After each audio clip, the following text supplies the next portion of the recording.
bersama-sama kita eksplor lagi, kita pertajam lagi, kita perluas lagi apa yang Bapak-Bapak masih ingin tanyakan yang telah tadi disampaikan kedua pembicara kita itu di depan. Jadi nanti kita akan selesai pada pukul 11.45 menit. Jadi menjelang salat zuhur kita beri. Kalau memang Bapak-Bapak masih menginginkan untuk menambah, jadi nanti ba'da zuhur kami laksanakan lagi, kami teruskan lagi. Jadi nanti kalau memang yang belum puas bisa kita tambah dan pembicara sudah siap. Kalau memang Bapak-Bapak masih menginginkan habis sholat zuhur bisa kita tambah waktu lagi ya. Silakan untuk termin pertama saya buka untuk 3 penanya. Jadi tolong sebutkan namanya. Karena kajiannya bersama kimia, ya. Tapi saya mau menanyakan kepada Pak Rahman. Saya suka bicara dengan Pak Rahman, tapi Pak Rahman yang lain ini mengungkap satu perkara kekuatan dari ilmu pengetahuan itu. Yang saya mau tanya Pak Rahman, ini gelombang elektro, ya, kekuatan gelombang laut, ya. Ini pada saat tahun 81 sebelum peristiwa tsunami itu ada sebuah pembicaraan itu luar biasa, para penangkap itu bicara soal masalah suatu saat ada kekuatan gelombang bertubi, ya, yang memberikan sudah sosial material segala macam. Tapi ini kan lagi-lagi tidak pernah direspon, karena mungkin keterbatasan ilmu pengetahuan. Dan ini ternyata terbukti. Nah, itu hebatnya. Setelah 200 tahun akan muncul lagi peristiwa-peristiwa tsunami. Artinya, kalau itu timbul suatu saat dan kita bisa memprediksi bahwa 200 tahun ke depan tsunami akan terjadi lagi. Ini bagaimana menurut kajian Pak Rahman, ya. Yang kedua, ada satu peristiwa di mana satu kepada Pak. Ini logika kan kira-kira itu Pak, ini kan saya nggak ngerti, nggak ketemu. Tapi kan lagi-lagi kita bicara soal iman.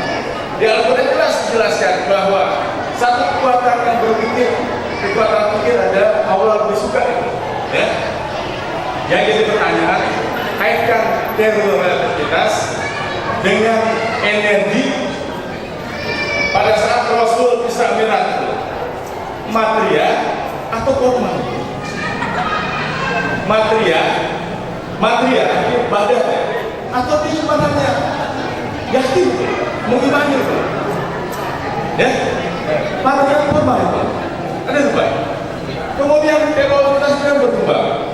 Tadi Pak bilang ini kan teorinya Al-Sidi. Lalu kemudian berapa? Waktu. Ya, sebentar ya. Kemudian abad 20. Einstein. Menyatakan Einstein lebih unggul daripada Al-Sidi. Ya, teori matematik segala macam. Yang jadi permasalahan, Einstein dengan kekuatan relativitas yang mengatakan bahwa kekuatan di dunia ada zat. Einstein itu beriman atau memang bersadar? Terima kasih Pak. Terima kasih. Assalamualaikum warahmatullahi wabarakatuh. Saya mungkin tidak akan memperjelas atau menanyakan lagi, tapi karena dari sejak lahir juga kita sudah mengikuti perikatan Isra. Saya setuju bahwa memang tingkat kita sebetulnya di masa sekarang itu kan tinggal memperkebal keimanan. Karena sesuai dengan ayat Al-Quran bahwa sesungguhnya Nabi itu kan di perjalanan kehendak Allah itu dengan memperjalankan, apalagi dihubungkan dengan teori relativitas tadi bahwa perjalanan cahaya begitu suara kemudian cahaya begitu cepat. Jadi kita sebetulnya pada posisi sekarang tinggal memperkebal keimanan itu, apakah percaya atau tidak, untuk menangkal keimanan kita bahwa tuduhan-tuduhan terhadap Isra Mi'raj itu bohong. Apa tadi misalkan tempat cerita, saya tidak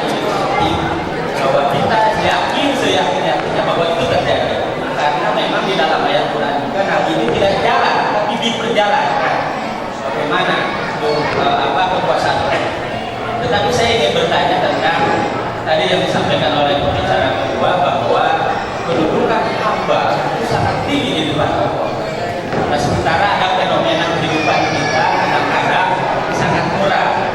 Kita nyumbang aja sejuta dibilang mengaku bahwa kita hamba. Nah, bagaimana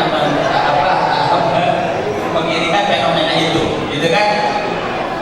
Itu satu. Yang kedua, mungkin pertanyaannya adalah dengan teori relativitas tadi, bahwa sesungguhnya Nabi Muhammad itu berdialog ketika ketemu dengan Nabi, terutama dengan Nabi yang paling bawel ya, dalam hal ini menyarankan Nabi Musa sampai bulat-balik menawar sholat itu dari 50 jadi 5. Dan sementara tadi kan disampaikan bahwa jalan itu dalam hitungan menit dan detik, bahkan diasumsikan bahwa ini juga masih akan sampai saat ini masih ini. Bagaimana itu?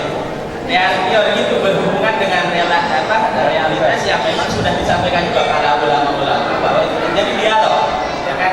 Langit 1, langit 2, langit 3.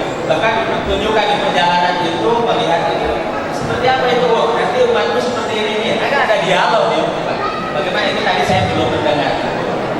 Kemudian yang ketiga tadi apa ya, yang disampaikan tadi sudah dibahas ini, saya kira cukup 2 itu saja dulu. Bismillahirrahmanirrahim. Assalamualaikum warahmatullahi wabarakatuh. Saya tertarik ini bicara materi masa yang terlibat dan waktu. Dari judul ini adalah sudah menggambarkan itu dalam rangka pikiran. Nabi itu sendiri kan materi, mempunyai masa. Energi cahaya adalah energi, ruang dan waktu, melewati ruang dan waktu. Nah, sekarang saya ingin menyampaikan beberapa hal. Tadi berbicara tentang saya sih kalau lihat di hadis al-malaikatu surat 35 ayat 1, masna sulasa ruba'a, masna 2/2, kelipatan 2, dan sulasa 3/2, ruba'a 4/2. Jadi seluruhnya kalau dijumlahkan 2/2 ditambah 3/2 ditambah 4/2 ditambah X kan 600 dimensi. Nah, 600 dimensi itu dikurangi 576 maka ada 24 X-nya itu. Nah, X-nya itu dijelaskan oleh ayat 35 ayat 1. Jadi kecepatan malaikat itu adalah 1 yaum sama dengan 50.000 tahun. Kita pakai cahaya perhitungan Komariah. 1 bulan itu 29,5 hari. 1 tahun 12 bulan. Quran surat 9 ayat 36. 1 tahun 12 kali 29,5 kali 354 hari. Maka seluruhnya kurang lebih 14.160.000 km kalau dihubungkan dengan jarak. Nah, 1 yaum itu sama dengan 50.000 tahun. Berarti 50.000 kali 40 juta sekian, maka kurang lebih 7 miliar sekian. Itu kecepatan gerak malaikat. Oleh karena itu, maka gerak malaikat dalam 1 detik kurang lebih 8 juta kilometer atau 30 kali kecepatan cahaya. Nah, wajarlah kalau Nabi dibawa oleh malaikat untuk pulang pergi dalam Isra Mi'raj dari Makkah ke Palestina, ke Masjidil Aqsa, kemudian ke balik lagi ke Bajar. Nah, jadi yang pertanyaan saya mungkin sederhana pertanyaannya, pada waktu Nabi mau diisrokan itu kan dibelah dadanya, diberikan nur atau cahaya. Nah, sekarang saya ingin tanya, nur itu ada yang mengatakan unsur-unsur, apakah nur itu cahaya sama dengan cahaya? Kemudian waktu Nabi dijalankan dari Makkah malam hari sampai ke Palestina, naik lagi ke Sidratul balik lagi, Nabi itu diberkahi sekelilingnya. Itu maksudnya apa? Itu pertanyaan saya. Jadi demikian kira-kira pertanyaan. Ada banyak gelombang, ada gelombang mekanik, ada gelombang yang kita bicarakan tadi adalah gelombang yang dihasilkan oleh planet Mars dan Merkurius. Dan perut bumi kita itu cair sangat tinggi, harus dalam keadaan cair, karena dengan cair maka besi dan nikel itu bergerak. Dengan besi dan nikel bergerak maka akan dihasilkan medan magnet, sehingga sinar kosmis yang di atmosfer yang sangat berbahaya dari frekuensinya paling keras ini tidak mencapai bumi. Kalau itu sudah tidak ada, artinya perut bumi sudah tidak cair lagi, medan magnet yang dihasilkan oleh perut bumi tidak ada lagi, maka energi berbahaya itu akan masuk dan itu akan terjadi pemusnahan alam sana. Nah, tadi yang dibicarakan mengenai gelombang seperti tsunami itu berasal dari gempa. Gempa kita tahu ada tektonik, ada vulkanik. Dan sampai sekarang tidak bisa dinamakan kapan gempa itu terjadi secara pasti. Yang bisa adalah membuat semacam siklus. Seperti misalnya kita harus mendata seluruh kejadian itu dalam mungkin rentang ribuan tahun dan kita melihat pola-polanya. Kapan, berapa ratus tahun sekali terjadi. Ya contohnya misalnya demam berdarah di Indonesia itu kadang-kadang kasusnya banyak, kadang-kadang biasa, itu ada siklus. Dan memang nyatanya dalam hidup ini adalah siklus. Jadi tidak ada yang bergaris lurus. Nah itu jadi ramalan di sini itu harus berdasarkan data siklus. Jadi pengetahuan yang sekarang belum mampu untuk meramalkan kapan gempa terjadi dan oleh karena itu kapan tsunami terjadi. Tidak setiap gempa ada tsunami dan apalagi gempanya juga tidak bisa diramalkan. Cuma mungkin ada makhluk lain yang bisa menangkap tanda-tanda itu, seperti ketika akan terjadi letusan gunung berapi, energi banyak keluar sehingga kera binatang dan sebagainya dia akan berpindah. Misalnya itu adalah tanda-tanda yang dibaca oleh makhluk lain. Kita tidak bisa membaca tanda-tanda itu karena kita diberi batas. Bayangkan kalau pendengaran kita bisa mendengar semua frekuensi, kita tidak akan bisa tidur. Suara jum kita dengar, suara iblis kita dengar, suara apapun kita dengar. Penglihatan juga begitu. Jadi ini memang sebagai satu karunia Allah, kita manusia ini dibatasi. Ini jangan ayam, ini jangan anjing, dan jangan manusia. Selebihnya saya kira ya.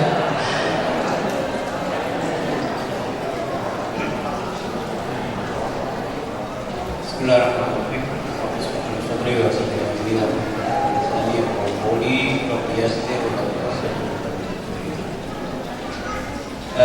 Pertanyaan dari Bapak yang Einstein beriman atau tidak?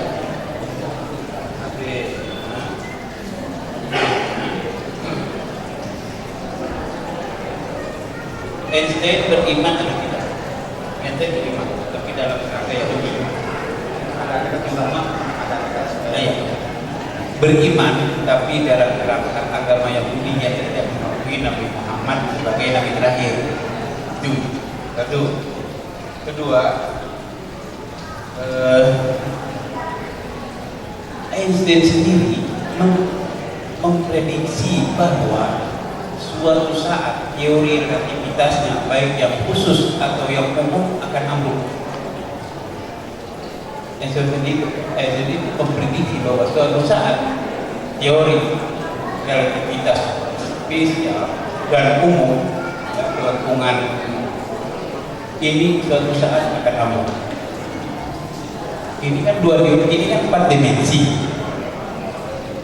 Sedangkan materi yang ditemukan di boson itu yang orang bilang materi Tuhan, itu untuk mempelajarinya perlu dimensi, 8 dimensi. Matematikanya belum tercipta, jadi repot. Ada kita pelajari ada namanya Hilbert space, ruang Hilbert. Ada jumlah 2 kali 10 jumlahnya yang tidak terhingga, infinite, ini perpendicular to line itu yang tidak terhingga, ada di dalam koordinat. Kita bisa bayangkan. Bisa, tapi kita pakai di mekanika kuantum. Membayangkannya susah. Nah, yang 4 dimensi aja di faktor ini aja sudah sulit. Bagaimana dan untuk nanti ada teori everything ya, teori segala sesuatu. Nah, ini lagi ini. Ada yang pernah nanya teori segala sesuatu, suatu teori yang bisa mengungkapkan seluruh fenomena yang ada terjadi di alam semesta ini. Saya pernah tanya dosen saya, namanya Abdul Syafi, beliau dapat gelar doktor 2 tahun di Amerika. 1 tahun beliau ajukan minta sidang, kata orang Amerika, jangankan kamu, orang Amerika juga boten sakit, harusnya 2 tahun itu peraturan, masih ada 1 tahun lagi, bikin lagi peraturan 2 tahun, 2 tahun 2 tesis doktor dibisikan. Suatu saat berjalan saya ke koridor kuliah itu, beliau kalau orang-orang yang teoritis ini kadang-kadang ngomong sendirian gitu. Jadi impas profes. Beliau tanya kepada saya, what is the universe? Kata Profesor Abis Hamid, awas mas Deva. Jadi profes ini, saya bilang wave, gelombang rock. Jadi masing-masing menjauh. Dia bilang that's right, betul. Saya kalau berbalik ke jauh itu, ternyata memang yang membedakan plastik dengan kaca ini gelombang atomnya. Yang membedakan antara besi dengan plastik gelombang atom. Jadi alam semesta ini adalah kumpulan dari bermacam-macam gelombang. Jadi 2 teori yang lahir di abad 20 yang meluluh lantahkan teori fisika klasik adalah teori relativitas yang tadinya Newton mengatakan time is absolute, waktu itu absolut, karena dia bukan orang muslim. Kalau dia muslim nggak akan bilang gitu, yang absolut itu mabok, ya kan? Yang kedua, oleh karena itu, karena Newton bilang waktu itu absolut, fisika stagnan, mandek 400 tahun dari era Renaissance sampai abad 19. Cuma karena waktu absolut. Bego kan? Kalau orang Islam nggak mungkin bilang gitu, yang absolut mau doang kan? Mutlak. Yang kedua, teori mekanika kuantum. Mekanika klasik itu deterministik, pasti. Ini juga bertentangan dengan Allah, dengan kuasa Allah yang mengatakan la taqul inni fa'alu dzalika wa la ilaha illa Allah. Jangan bilang aku kan begini dengan izin Allah. Pasti itu memang Allah. Ilmu pasti yang kita nggak ada, ilmu kosong. Ilmu pasti itu nggak ada. Yang ada ilmu mendekati kepastian. Jadi kalau ada eksperimen di acara teori hasilnya 100, dipraktekkan mustahil hasilnya 100. Ini seperti saya, karena saya belajar fisika di Al-Azhar, pasti ada energi losis, energi yang hilang, baik di kabel kah, di apa kah, pasti ada. Hasilnya itu di bawah 100. Jadi yang pasti itu adalah Allah. Nah, oleh karena itu, kalau tadi relatif, jawabannya deltain. Kalau ini kemungkinan, probabilistik, kemungkinan. Itu yang satu bilang relatif, yang satu kemungkinan. Ini yang membantai fisika klasik yang bertahan 400 tahun. Nah, ada yang mengatakan Imam Ghazali itu adalah orang yang membuat sains itu mandek karena beliau memusuhi filsafat. Oke, itu jadi saya bilang tidak. Imam Ghazali kata kausalitas bapak, kalau ini saya banding pecah. Itu kausalitas, kalau saya banding pecah. Kalau Imam Ghazali kan pasti pecah gitu kan. Imam Ghazali tidak bilang kalau ini saya banding biasanya pecah. Itu loh. Biasanya pecah. Nah, karena yang bikin pecah itu apa? Jadi, nah Imam Ghazali yang dituduh menghambat perkembangan sains, justru teorinya dipakai di fisika modern sekarang, probabilitas, kemungkinan. Karena nggak mungkin kita bisa percaya kepada terus yang kedua, dari hamba Allah, panjangannya maaf, dari hamba Allah ini, ya memang kepada Allah itu susah. Ini yang mengakui kan Allah ini kriterianya kayak gitu. Nggak bisa orang yang harus didatakan kita. Kalau kita sudah ada Al-Quran, artinya kita mengerti Al-Quran, ya kan? Kita udah ngaku jadi nabi. Kemudian apa? Rasul itu sholat, berzakat, kemudian berbakti kepada orang tua, nggak boleh jadi gagal, nyebar, boleh, dan memberi keberkahan di mana aku berada. Jadi di mana dia berada, orang senang. Kalau ada orang susah datang, dia kasih solusi. Kalau misalkan dia ada doanya. Ini orang lagi susah cerita. Ya, ini jadi kalau tidak bisa tidak ada 11 kriteria seseorang itu boleh berpredikat apa, bukan karena terlalu gitu. Karena ini apa Nabi Isa bilang ini aku nampak Allah. Kriteria sudah satu. Jadi kalau tadi itu yang dibilang sama Allah itu ya, kalau saya sudah baik aja bahwa dia mengharapkan menjadi seorang hamba Allah yang baik. Kalau pun belum sampai, siapa tahu itu sampai. Jadi doa, bukan kesal gitu. Boleh aja. Dialog antara Nabi dengan Allah adalah urusan. Oh iya. Baik. Ini sengaja saya tidak uraikan lagi, karena memang ada yang mengatakan hadis itu memasukkan Israelia. Jadi kurang. Karena kalau yang masa pakai begitu sih gitu. Ada juga Israel. Makanya tadi saya tidak uraikan. Karena ada mengatakan Israelia. Itu aja.